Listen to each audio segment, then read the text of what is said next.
Oh man, I hate Mondays. Nah, man, it's Tuesday. Wait. What day is it? You know what day it is? Tuesday. Brewsday, Tuesday. Oh, fuck yeah. Grab a cold one. It's Brewsday Tuesday, brought to you by the Cellar and Six Pack Store. Here's DreZ and Big Nate. Ooh, what a lovely sound and smell. It is Brewsday Tuesday.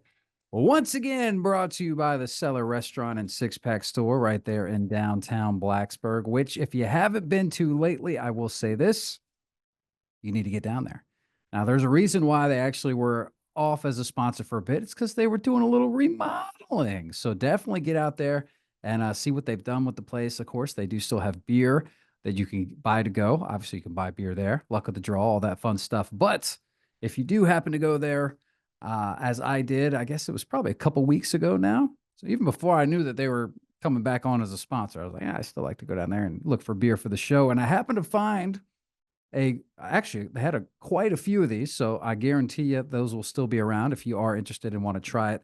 We have Pinkus, which is the world's first organic brewery. These guys are out of Germany, opening up in 1816, and I just popped their red labeled, which is a Munster Alt, if you will. I've got the yellow label. It's a Hefeweizen. Of course, it's the world's first organic brewery. Is in it now? 1816? That's what they're telling me on the label. It's even certified organic. Made from wheat and barley, smooth body, inviting, clean flavor, appetizing and refreshing. Brewed by Pinkus Muller Brewery in Munster, Germany. Okay, a And couple things. Was 5.1% ABV. Yeah, so we got the APV over here is 5.1. Also, I ignored this part, which is what I was looking at. This says it's listed as 1 pint, zero point 0.9 fluid ounces or 500 mils. So now just looking at this, the shape of this bottle, I would assume that's I wouldn't say British pipe, I guess German pint, if you will. How many ounce? What's 500 mils? I guess that would be the quickest and easiest way to look it up. Do you know what 500 mils translates into? And 1 pint, 9 fluid ounces. It's got to be, I mean, a pint is 16 ounces, so it's almost a 17. pint here is 16 ounces. Well, you don't. Yeah, but if they're using 1 pint, 9. I think you're right though. I think this is essentially 17 ounces. This is why I don't. We Oh, need no. to all just get on the same page. All right. Well, here. Well, you ready to have your mind blown? Yes. So I figured it would be 16 ounces plus the 0.9 fluid ounces because I know this is a German beer, but as you read on the back of yours, and I can read the back of mine, which I will, Munster Alt is a rare German regional specialty, golden ale with a floral aroma and a dry finish, brewed by blah, blah, blah, blah, blah, blah. But the fact that that's not in German and that it's in English leads me to believe that this is essentially, see, it says brewed by, it doesn't say bottled by. So I'm guessing this was done here. Oh, yeah, here we go. Imported by a merchant And Washington is what this says. At least my bottle. I'm assuming yours does the same. So, okay, but I just did the math for all you math whizzes that maybe are much better with your conversions and you already know what 500 mils is. 500 mils is, oh no, this is the gallon. Oh, damn it. I thought it was 13 ounces. My mind was about to be blown. So it's like their pint is 12 ounces, but no, it's 0.13 gallons. Let's go to ounces, which is what we speak around here. US fluid ounce, 16.9. So, right. Yeah, so exactly. So this pint is an American pint. So that makes sense. I was trying to figure that out because I got to know how much to pour in here. Well, I feel like a British pint isn't like a proper measurement used outside of bars. Not like, I hope to God they're not using British pint standards for their beverages in the hospital. I mean, they're probably just using milliliters, cc's over there. Yeah. They're just using it across the board. But if you're in England and you go to a doctor and he starts requesting pints, you leave that doctor. Well, it's interesting that it even has the pint on there. because it's 1 pint, and we'll also throw how much of a fluid ounce. Why wouldn't you just put how many fluid ounces it is? Yeah. And to that point, 16.9 fluid ounces would have used less ink. even if you're here, well, maybe. Do you ever? Now, I'm trying to think about it. I feel like more often than not, it will say 16 ounces, but maybe there's beers that are 16 ounces that just say 1 pint as the measurement. Have you seen that? I think Can you- Yingling does on their pint cans. You think? I think they do.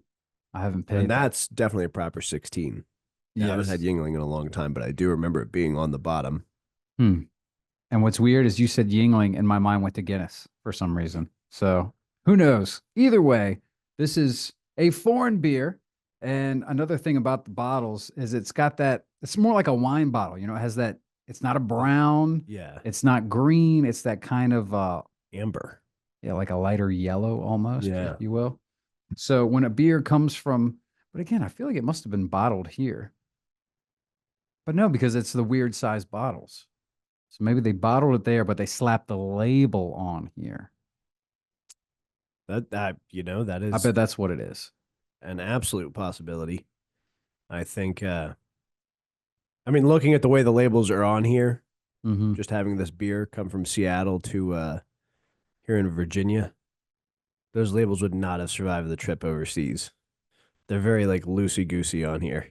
Potentially. I'm not so certified organic, apparently world's first organic brewery.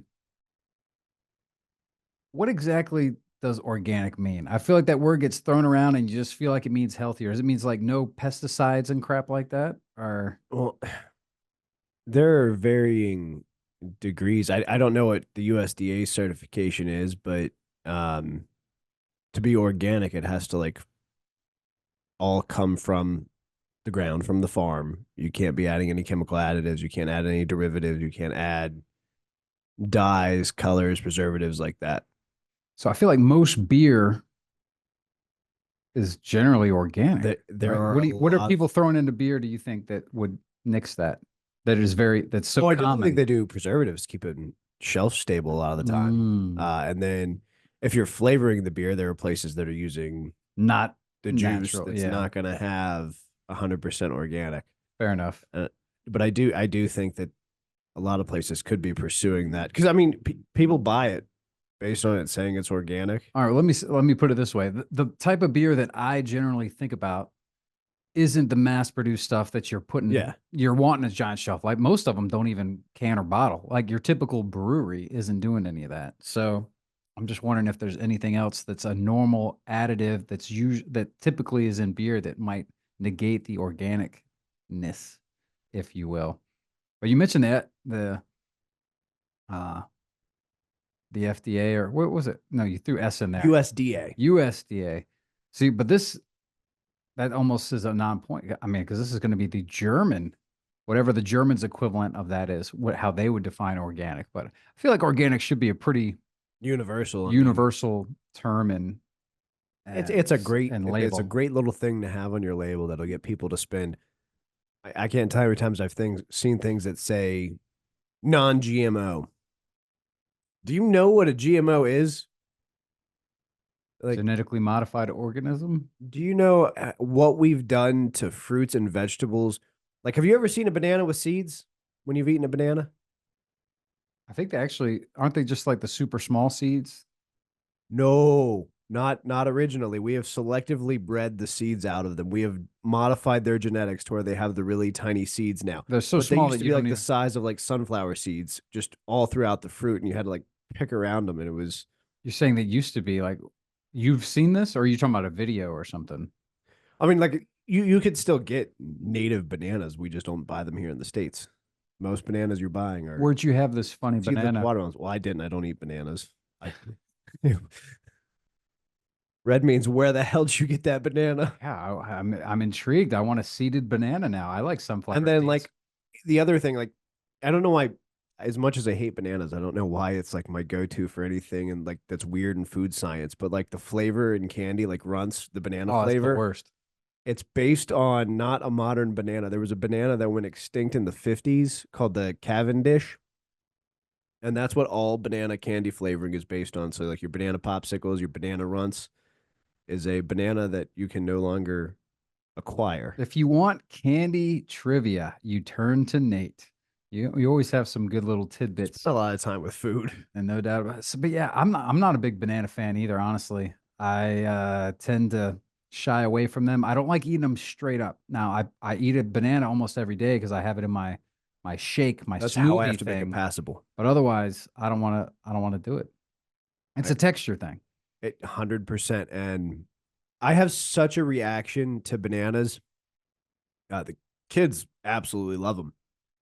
If I'm like, once they first started eating the I bananas, liked you them when I have was a to kid. cut them up. And then like I got some on my hand and just on instinct, you know how you get something on your hand when you're in the kitchen and then you just like, oh, I'll lick this. I'd completely forgot it was a banana on my hand. And I almost like just threw up in the midst of our kitchen. I was like, I can't. How do people eat this like daily? People love them. And there are better sources of potassium. That's all. Like spinach is delicious. Oh, I definitely mess with spinach. That also goes into my morning smoothie and shake. So I get a lot of that potassium. But yeah, I'm not a big fan. It's the texture thing. I also, so obviously you're still messing with bananas. You still have to handle them and whatnot. Which side of the banana do you open first? You hold the stem and then you take the bottom, the little black portion that's kind of like flat at the top, where it would be the bottom of the fruit if the fruit was hanging up. That's where I open it like a monkey. I do it too. I do it like a monkey as well. As soon as I learned that, because I always used to do it, you snap it down, the more I feel like most people do it from the stem, if you will. But once I learned that it's so much easier to do it the other way and it peels better. I mean, all the same thing. That's how the person that told me that they open it that way and they open it that way because that's how monkeys do it. Yeah, And that's what that's it. sold me. I was like, well, the monkeys will know the easiest way to open a And banana. I'm not certain like where or when I picked that up, because I mean, up until we had kids, I was not regularly interacting with bananas. It was just like I heard somewhere that there's a right way to open a banana and just went with it. But yeah, the monkeys know. It's so much easier. You just basically just squeeze it, give it a little tweak, and then you just peel it on down. Easy peasy. And I guess, well, I don't know, because I always take it out. I don't eat it straight up, but I feel like you get more of the banana because you know how most people, when they eat it the other way, they leave like that That little last bit bite. that hangs out in the top. Yeah. Yeah. Well, if you do it this way, you get the whole banana. You get your money's worth. And I don't know, the theory behind that, I think, is the stem's going to be the strongest part of the fruit because that's where it's hanging in a tree. Why would you go with the part that's probably going to be real easy to get to? I don't know. Or just stop eating bananas altogether. That's an option too. Yeah, there's plenty of good eating out there to get your all sorts of items. And in fact, I could be wrong, but I do believe this right here has all the vitamins and minerals you need. You can live off beer. I don't know for how long. I think somebody's done it for, what's the record? I don't even know. I'm not entirely 100 certain, days or but something. It does seem plausible. Guinness used to, I mean, this is obviously before we discovered fetal alcohol syndrome. Guinness used to recommend that pregnant women drink a pint of Guinness a day because it's got all the nutrients it has and that it's good for the baby. But imagine their horror now knowing the decades of fetal alcohol syndrome they may have caused. Yeah, it's going to be too difficult for me to look this up. But according to Reddit, how long some Reddit person thinks that you can go, it says 4 to 6 months. That sounds about right. Because I'm sure eventually you're probably like going to have some issues. There was a Whitest Kids You Know sketch that it's one of my all-time favorites. I don't know if you ever watched it, but Trevor Moore is playing this guy who's just watched Super Size Me. And he's like super inspired me. So he does. His experiment didn't have enough edge. So we're doing Super Size Me with whiskey. A little hungry. I'm pouring myself another glass of whiskey. He made it. He went missing after 3 days. Oh, that's great. That's pretty good. So 3 days is whiskey. 3 days for whiskey, 4 to 6 months perhaps for beer. If it's organic, I'm sure you can maybe stretch that to 9. Hey, we are drinking some of the Pinkus, which is the world's first organic brewery. Obviously, we're pronouncing that wrong. I got to throw a German accent on there. Pinkos. I don't. Yeah. Let's call it Till. He'll know. Yep, we'll do that. This is the Munster Alt, the red label, if you will. If you go down to the cellar, this is what you're going to want to keep an eye out for. USDA or that's how you know it's clearly our labels. It's got the USDA on there. They're not going to throw that on there. So yes, obviously the labels are here. I think everything else is coming straight from Germany. It's pretty yummy, man. So I'm not super familiar with Munster Alts. I don't know what that translates to or if that's just the style. I should probably have done a little bit more research on that, but it's just a tasty beer. There's something about the European beers, and maybe it's because I associate it with being over in Europe, which is just cool, but I've really grown to like them. It's like they here in America, and I'm not dogging it because it's what got me into beer. We try really hard and it can pay off or it can be a real hit or miss. And they put a lot of thought and they go hard. They're trying to go full on with the whole craft beer stuff and everything. This is clearly one of those just established beers. They've been around since 1816. That's over 200 years they've been brewing this beer. So they're not, it's tried, it's true. It's just one of those simple, easy drinker. And I'm assuming you could probably echo this for yours and same for the next round if I had to guess. So it's solid, it's good. For a Munster Alt, hell, it might be the It could first be a and only, 5. the best one I've ever had. So I'm gonna give it a 4.5. This is for what it is. I mean, you know what you're going. This is not a crazy double hopped West Coast style IPA. This is a German Munster Alt, and it's done just fine. Yeah, this I absolutely mirror what you're saying. This Hefeweizen's really bright. It doesn't have that over complexity. It's just simple. This would be an easy drinker. If I asked for a Hefeweizen, I think this would be exactly what I would want. I didn't ask you to add all these weird, like I don't need the clove in there. What are you doing? Yeah, I mean it's incredibly solid. It's an easy drinker. I'm gonna go ahead and I'll give it 4.5.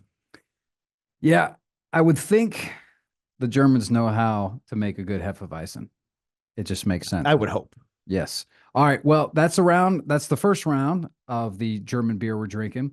We do have another round, and it'll be a little bit different, a little bit similar, a little this, a little that. It's Brewsday Tuesday, brought to you by the Cellar over there in downtown Blacksburg. They still got their little 6-pack store. It looks different. They remodeled it, but you can definitely still get 6-packs there, and you can go and check out a great variety of some beer.